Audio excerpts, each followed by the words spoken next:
Hello বন্ধুরা, আজকে একটা নতুন রেসিপি করব মশলা ছাড়া তরকারি। তার জন্য নিয়েছি আলু, বেগুন, অল্প মূলো আর নিয়েছি পালং শাক, সাথে আছে পালং শাকের ডাঁটা আর নিয়েছি এই যে কয়েকটা বড়ি। এই দিয়ে আজকে মশলা ছাড়া তরকারি করব। আপনারা দেখবেন রেসিপিটা শুরু থেকে শেষ পর্যন্ত আমি কিভাবে করি।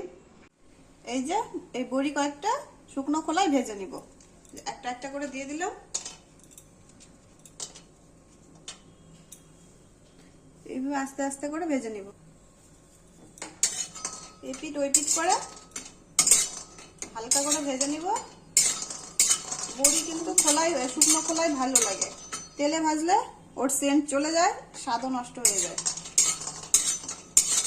আপনারা দেখবেন খোলাই ভেজে আর তেলে ভেজে কোনটার স্বাদ বেশি হয়।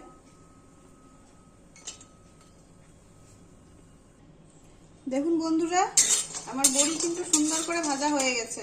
ঠিক এইভাবে ভাজতে হবে, হালকা হালকা করে, বেশি ভাজলে কিন্তু বড়ির স্বাদ চলে যাবে। ঠিক এই রকম হালকা করে ভাজতে হবে, লাল লাল করে। এখন বড়িগুলো তুলে নিব।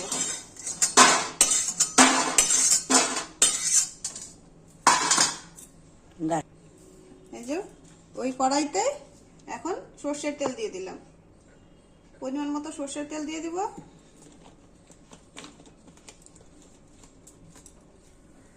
আর আমি ফোড়নে নিয়েছি তেজপাতা, শুকনো লঙ্কা আর কালো জিরে।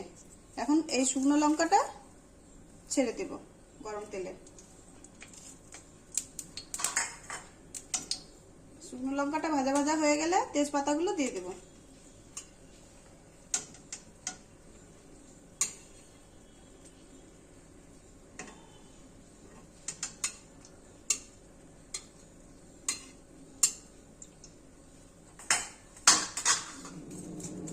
এই যে দুটো তেজপাতা ছেড়ে দিলাম।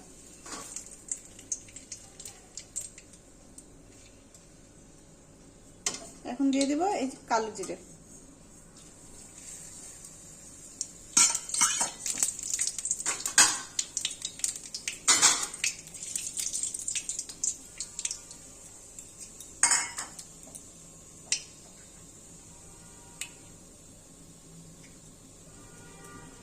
এই যে কেটে ধুয়ে রাখা আলু এখন ছেড়ে দিলাম।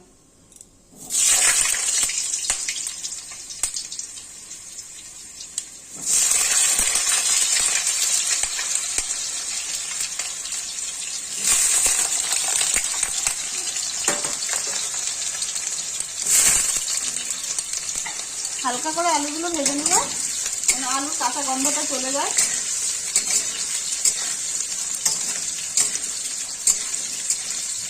বেশি ভাজবো না, হালকা করে ভেজে নিলেই হয়ে যাবে।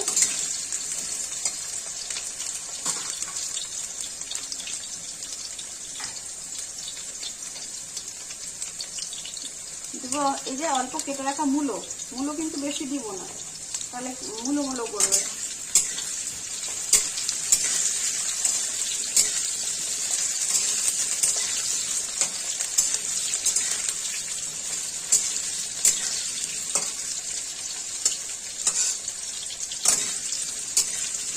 আলুগুলো আমার ভাজা ভাজা হয়ে গেছে।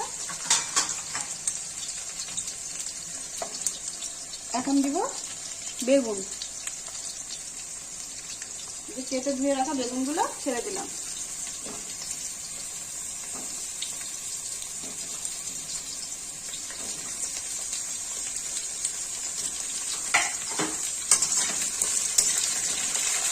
এই সবজিটা কিন্তু খেতে দুর্দান্ত হয় আর স্বাস্থ্যের পক্ষে তো ভীষণই ভালো। আপনারা সেটা বুঝতেই পারছেন মশলা ছাড়া তরকারি স্বাস্থ্যের পক্ষে কতটা ভালো।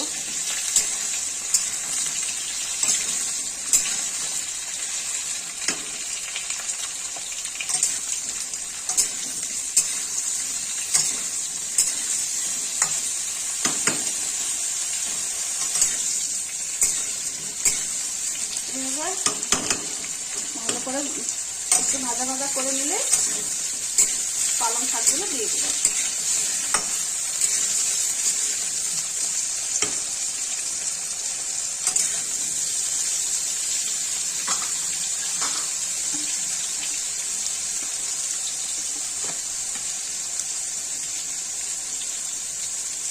এখন দিয়ে দিচ্ছি 1/2 চামচের বেশি হলুদ,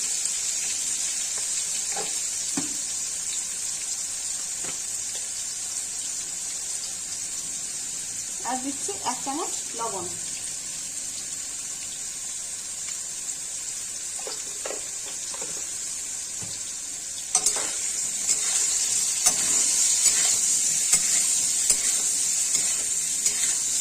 দেখুন এইভাবে, ঠিক এইভাবে ভাজতে হবে।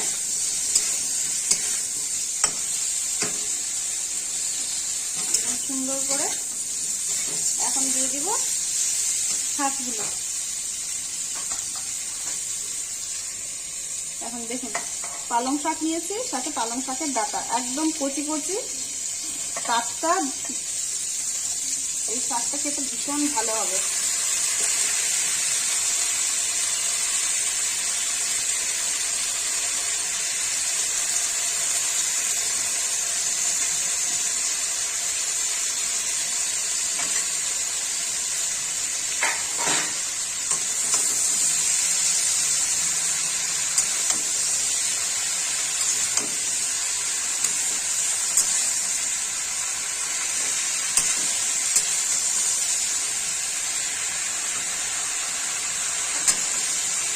ভালো করে সবজিগুলো মিশিয়ে নিতে হবে, প্রত্যেকটা সবজি।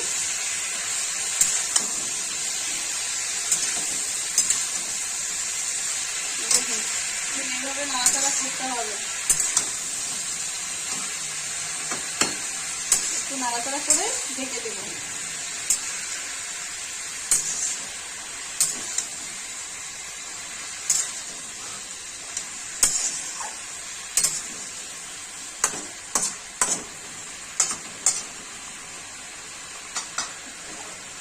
এখন 5 মিনিটের জন্য ঢেকে দিলাম। এখন ঢাকনাটা তুলে দেখাচ্ছি। দেখুন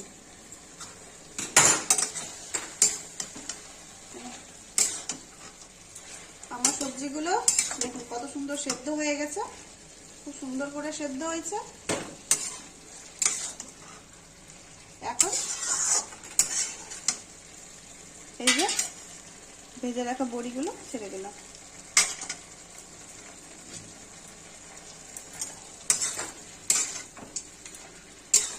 আলগা হাতে নাড়াচাড়া করবো, নাহলে কিন্তু ভেঙে যাবে।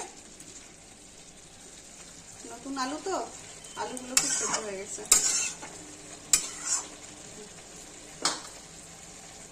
এখন দিয়ে দিচ্ছি পরিমাণ মতো জল।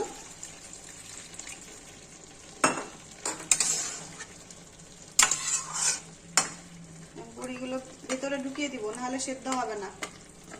সবজিগুলো তো সেদ্ধ হয়ে গেছে।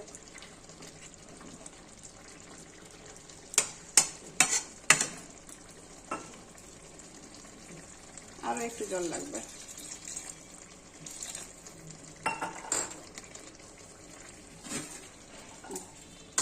এখন কিছুক্ষণের জন্য ঢেকে দিলাম।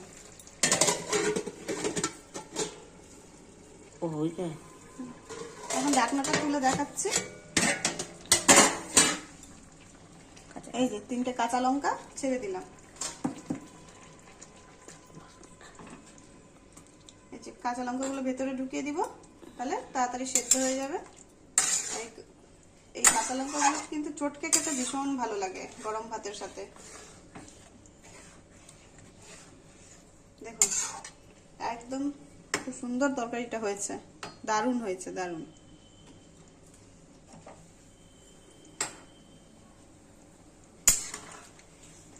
আর একটু সেদ্ধ হলে নামিয়ে নেব। একদম চটজলদি, সুস্বাদু আর স্বাস্থ্যকর একটা রেসিপি। আপনারা চাইলে খুব সহজে বাড়িতে করতে পারবেন।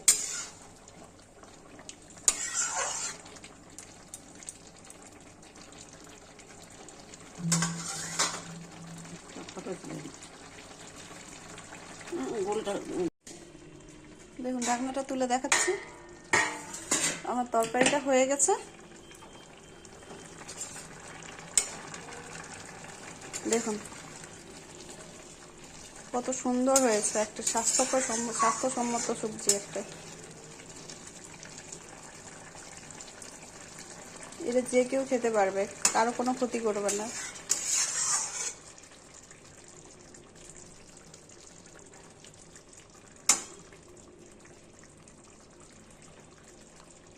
দেখুন একদম সবুজ সবুজ, কত সুন্দর একটা সবজি।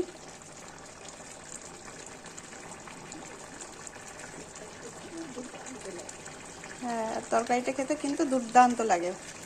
একবার অবশ্যই নিজের বাড়িতে ট্রাই করে দেখবেন যে কতটা ভালো লাগে খেতে। আমার তরকারিটা হয়ে গেছে, এখন নামিয়ে নেব।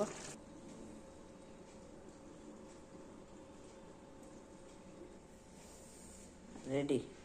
তোমার মুখটাকেও তো দেখাতে হবে। অন করে রেডি রেডি বলছো নাকি? তা কি লোকে কিছু বলবে? আছে।